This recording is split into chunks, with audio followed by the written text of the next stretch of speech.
CP, the artist in the house. Quick question for y'all. Why do most women cheat? Okay. Y'all be thinking it's really the men, but statistically, did you know that women cheat at the same rate as men between the ages of 18 to 40? And the numbers are even getting even worse because according to the medium.com, there's been surveys that said that women's cheating has been up over 40%. Well, and I think what happens is many times people read these surveys in Cosmo, in different magazines, Women's Health. And the thing is, I'm one of the experts that they call to weigh in on this. So I know what they're saying. People fill out forms, have you done this? Have you done this? Men will talk more about cheating. Women usually keep it to themselves. It's more taboo. But in my private practice and among other therapists, we know that as many women, perhaps more, who knows the exact number of men or women who cheat, but they cheat. It's a human thing. It's a choice people make. Women do cheat a lot more than what the media has portrayed and, with men. Because here's the thing. This is what people have to understand is this. Men are as loyal as their options. Women are as loyal as their emotions. When you look at a man with options, he is most likely to cheat because he has more options. And also, those options, because you need two people to cheat. Most men cheat because there is another option willing to give it to them. Most men that cheat is probably at a smaller minority than most of the average guys that doesn't have the looks, doesn't have the money, doesn't have the disposable income to get a woman that is able to help cheat with him. Now, a woman, on the other hand, there's many factors why women cheat. Women normally cheat because of emotional dissatisfaction, lack of attention and affection, boredom and desire, revenge and retaliation, low self-esteem, lack of sexual satisfaction. Let's get into this one. Guys, you gotta stop watching porn. You guys better learn how to satisfy your woman because you guys are not exempt from not satisfying your woman. Your woman has sexual desires just as much as you do. There's something I learned from the book of The Way of the Superior Man by David Dita. It said masculinity grows through challenges, but femininity grows through encouragement. They operate on emotions. So if a woman is emotionally not there, and you should learn this before you even marry her, because emotional women, the dysfunctional women, the ones that come with a lot of baggage, a lot of trauma and so forth and so on, they are going to cheat.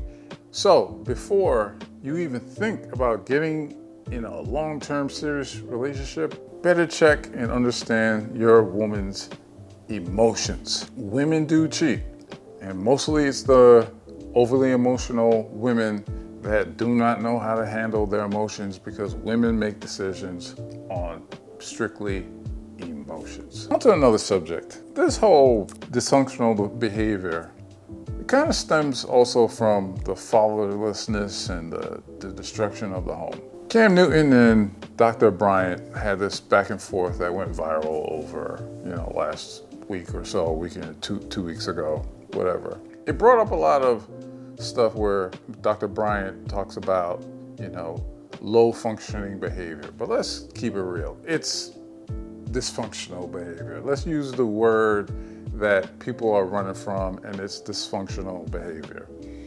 Most dysfunctional people are going to, as what she talks about, have low functioning behavior. To be a person, whether you're a man or a woman, that operate with discipline, accountability, responsibility, you are a high functioning state. You are accountable to yourself, you're accountable for your actions and everything you do. Having kids by several different women or several different men is all dysfunctional behavior. People say that as long as a man is, financially paying for their kids, that this should be all right. But as a kid, listen, I do not believe that just being a financial sponsor is going to help any kid, socially developed or whatever. Because at the end of the day, that kid is going to have to learn how to be a man or a woman one day. Look at a lot of these, athlete kids and celebrity kids. A lot of them are messed up. A lot of them need a whoop in the ass, if you know what I'm talking about. Today, I was grocery shopping and I saw, it looked like a mother, right? And in that cart, her son looked like he was about either 10 or 12 years old, 100-pound kid, was inside of the cart. Stop me if you haven't seen this before. He's in the cart, she's dragging his big ass along, trying to find groceries while he's playing video games inside of the cart. 12-year-old, 100-pound kid. Made no sense to me. Where is he learning that he could be on his own 2 feet and help his mother? But the problem is that we live in a society now where women are growing up more stronger than men.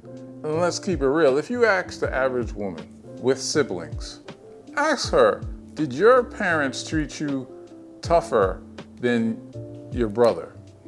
9 times out of 10, you might hear, yeah, because fathers are trying to protect their daughters from players, so they try to grow them up.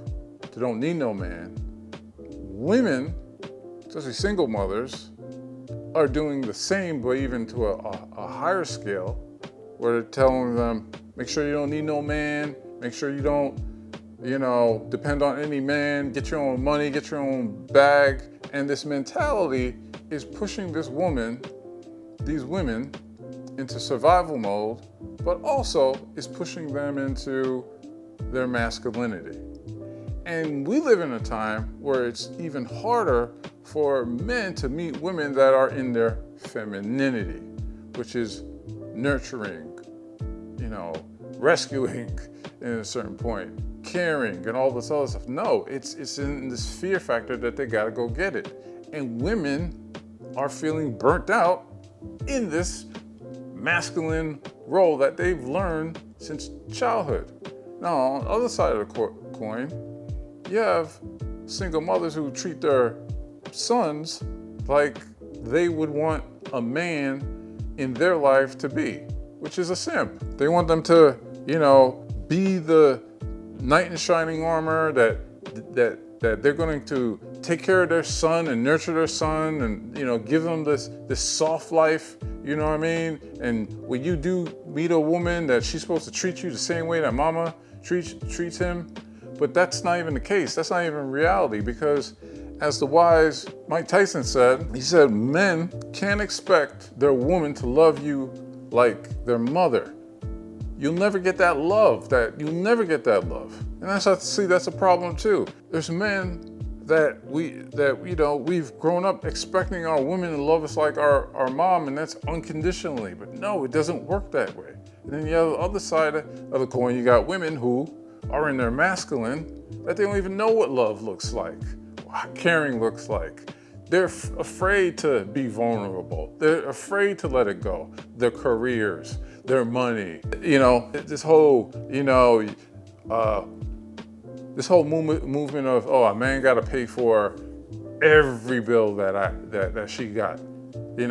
Why? Her money is her money.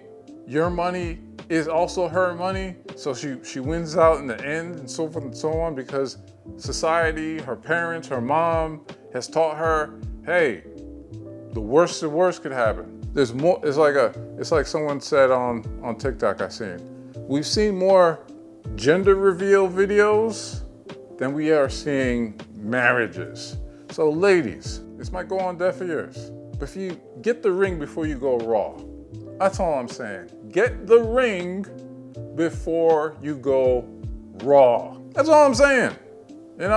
Hey, take it where you want it, how you want to take it. Do not make temporary emotional decisions that's going to last you a lifetime. That's all I'm saying. Hopefully, we could move closer to responsibility, discipline, men and women. We could be more disciplined. You know, Cameron, come on, bro. Like, having 8 kids by 3 different women, that's just undisciplined. That's just that's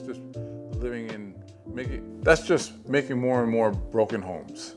So selfishly create broken families, even if you're in their life and you're a proactive father, and I believe you're an amazing daddy. I can only imagine with just your presence and knowing you thus far, but these families are still broken. Every child cannot have Papa in the house with them. So some child, if not all, will end up with some kind of deficit without daddy being there. Now, you chose to do that. I'm not saying you sat there and woke up one morning and said, I want to be selfish today, so I'm gonna go make a baby. Not saying that at all. But those are selfish acts at the expense of your fear. So at what point do you feel the fear, do it anyways? And yeah, that is a low functioning behavior. To say that I am going to create these homes. Let me go better. I'm gonna build these houses and put kids and these beautiful women and kids in them, but I ain't gonna create a home in them. I'm gonna wait till I dissipate my fear to find a wife where I'm still gonna be fearful with, because there's no such thing as not having some type of nerve or some type of feeling behind marrying somebody who you're spending your life with. And then I'm gonna build a home with her while all these other beautiful babies have houses. You know what I'm saying? And people talk about, oh, you know, that's not a broken home if he's providing and so forth and so on. That's just the most stupidest argument I've ever heard. Let's think about the triangle, right? The triangle, at the top of the triangle are